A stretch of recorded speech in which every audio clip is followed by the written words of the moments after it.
Banner, festoon, placard হাতে হাজার হাজার কর্মীর উপস্থিতি। স্লোগানে মুখর রাজধানীর পল্টন। ফকিরাপুল থেকে কাকরাইল মোড় পরিণত হয় জনসমুদ্রে।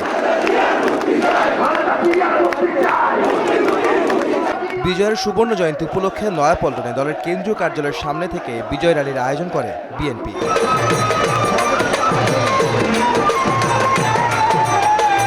শোভাযাত্রা শুরুর আগেই লোকে লোকারণ্য হয়ে যায় পুরো এলাকা। স্লোগানে ছিল বেগম খালেদা জিয়ার বিদেশে চিকিৎসার অনুমতি দেওয়ার আবেদন। জাতিকে আমরা ঐক্যবদ্ধ হবে আবার জাগত করতে চেষ্টা করছি। দেশটাতে বেগম খালেদা জিয়ার মুক্তির একটি মূল মন্ত্র হিসাবে দেখছি। দেশটিতে বেগম খালেদা জিয়ার চিকিৎসার জন্য যে আন্দোলন করছি, এটাই সরকার প্রধান আন্দোলনের রূপ নেবে। এদিকে বিজয় দিবসের শোভাযাত্রায়ও হাতাহাতিতে জড়িয়েছিলেন বিএনপির নেতাকর্মীরা। মূল কর্মসূচির শুরুর আগেই কার্যালয়ের সামনে নেতাকর্মীদের মধ্যে এই ঘটনা ঘটে।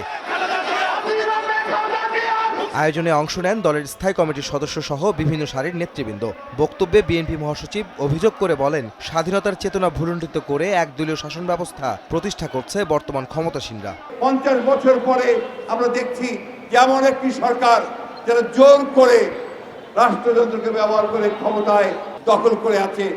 বেগম জিয়া মারাত্মক অসুস্থ জানিয়ে মির্জা ফখরুল বলেন, ক্ষমতাসীন আওয়ামী লীগের প্রতিহিংসার কারণেই সুচিকিৎসার জন্য তাকে বিদেশে যেতে দেওয়া হচ্ছে না। আজকের এই র্যালি হচ্ছে বাংলাদেশের মানুষের নতুন করে সংগ্রাম শুরু করবার র্যালি।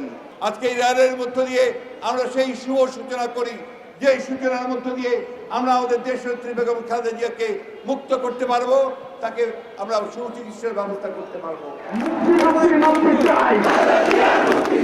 সংক্ষিপ্ত সমাবেশ শেষে বিজয় র্যালির উদ্বোধন করেন বিএনপি মহাসচিব সহ দলটির শীর্ষ নেতারা। মিছিলটি কেন্দ্রীয় কার্যালয়ের সামনে থেকে শুরু করে নাইটাঙ্গেল মোড়, কাকরাইল হয়ে শান্তিনগর হয়ে আবারও নয়াপল্টনে কার্যালয়ের সামনে গিয়ে শেষ হয়।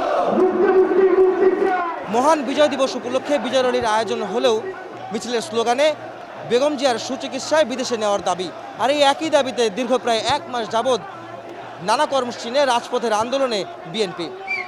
তৃণমূল থেকে কেন্দ্রীয় নেতৃবৃন্দরা বলছেন, অতি দ্রুত বেগম জিয়াকে সুচিকিৎসার জন্য বিদেশে পাঠানো না হলে রাজপথেই দাবি আদায় করবে দলটি। আহমেদ সালেহীন, সময় সংবাদ, ঢাকা।